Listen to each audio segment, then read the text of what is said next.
नए कृषि कानूनों के खिलाफ किसानों का विरोध प्रदर्शन थमने का नाम नहीं ले रहा। किसानों के साथ गतिरोध समाप्त करने के लिए सरकार ने आज विज्ञान भवन में किसान संगठनों को बैठक के लिए बुलाया, लेकिन उससे पहले ही पंजाब किसान संघर्ष समिति ने बैठक में शामिल न होने का इशारा कर दिया। समिति का कहना है कि सभी किसान संगठनों को इस बैठक में बुलाया जाना चाहिए। केंद्रीय गृह मंत्री अमित शाह और कृषि मंत्री नरेंद्र सिंह तोमर दिल्ली में बीजेपी चीफ जेपी नड्डा के आवास पर पहुंचे। जेपी नड्डा के आवास पर किसानों के विरोध प्रदर्शन के मद्देनजर केंद्रीय मंत्रियों की बैठक हो रही है। इसके अलावा रक्षा मंत्री राजनाथ सिंह भी जेपी नड्डा के आवास पर बैठक में शामिल हुए। सिंघू बॉर्डर पर किसानों की बैठक खत्म हो गई है। बैठक में फैसला लिया गया कि 32 किसान संगठन सरकार के साथ बातचीत में शामिल होंगे। इसके अलावा संयुक्त किसान मोर्चा के 4 नेता भी इस बैठक में शामिल होंगे। एक तरफ किसान संगठनों की बैठक जारी है, तो दूसरी तरफ गाजीपुर बॉर्डर पर किसानों ने जमकर हंगामा किया। दिल्ली गाजियाबाद बॉर्डर पर मौजूद भारतीय किसान यूनियन के लोगों ने ट्रैक्टर के जरिए बैरिकेड्स को हटाने की कोशिश की। हालांकि पुलिस के समझाने पर थोड़ी देर बाद किसान शांत हो गए।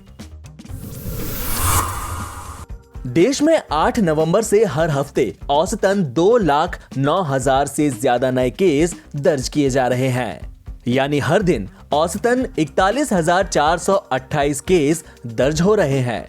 ये भले ही बहुत ज्यादा नहीं है, लेकिन हकीकत ये है कि देश में कुल 718 जिलों में से 284 में कोरोना वायरस का प्रकोप बहुत तेजी से फैल रहा है।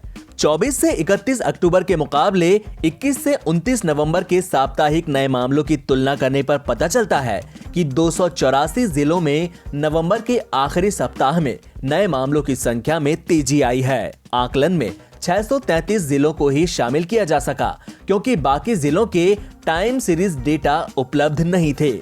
आंकड़े बताते हैं कि देश के ग्रामीण इलाकों में नए कोरोना केसेस तेजी से बढ़ रहे हैं, जबकि शहरी इलाकों में कोविड-19 महामारी से थोड़ी थोड़ी राहत मिलती नजर आ रही है।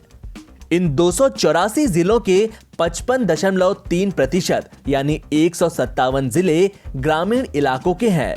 वहीं 21.1% यानी 60 जिले अर्ध शहरी हैं, जबकि 16.9% यानी 48 जिले शहरी इलाकों के हैं।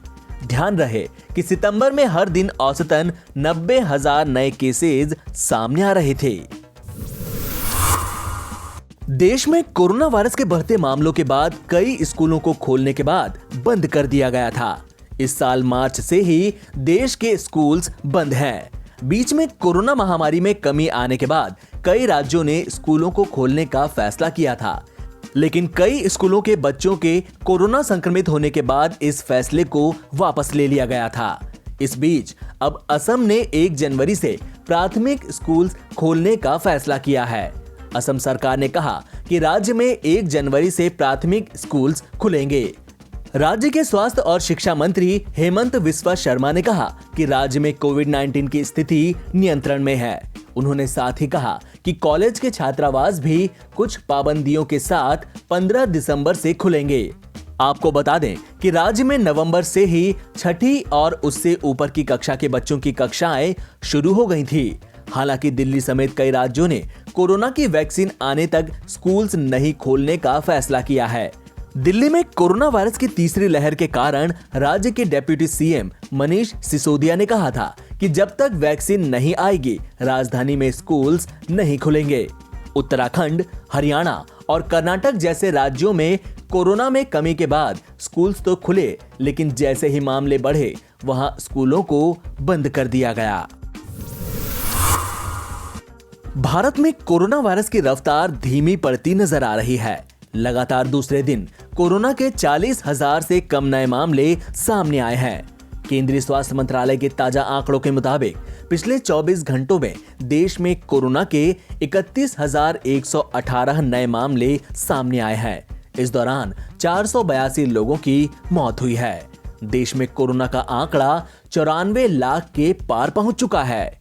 आंकड़ों के मुताबिक देश में अब तक कोरोना के 94,62,810 मामले सामने आ चुके हैं।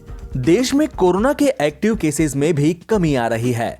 देश में अब 4,35,603 एक्टिव केसेस ही बचे हैं। इसके अलावा कोरोना से ठीक होने वाले मरीजों की संख्या भी 88,89,585 हो गई। इसके साथ ही कोरोना की रिकवरी दर 94% के पास पहुंच गई। भारत में कोरोना से मौतों का आंकड़ा 1,37,621 तक पहुंच गया है। देश में बीते 24 घंटों में कोरोना से 41,985 लोग ठीक हुए हैं। इससे रिकवरी रेट 93.94% तक पहुंच गया है।